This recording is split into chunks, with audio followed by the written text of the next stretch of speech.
အားလုံးပဲမင်္ဂလာပါဒီနေ့ကတော့လူတစ်ယောက်ဘဝမှာအောင်မြင်နိုင်ခြင်းရှိမရှိကိုလက္ခဏာပညာရေးနဲ့သုံးသပ်ပြီးတော့မှာဖြစ်ပါတယ်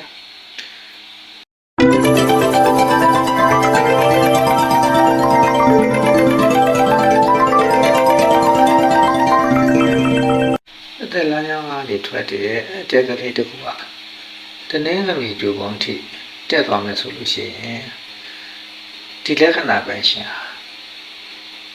ဒီတက်ကလေးထွက်တဲ့အသက်အပိုင်းခြားမှာအောင်မြင်ကြော်ကြားမှုရရှိပါလိမ့်မယ်။ဘယ်အသက်အရွယ်မှာအောင်မြင်မှုရရှိမလဲဆိုတာကိုတော့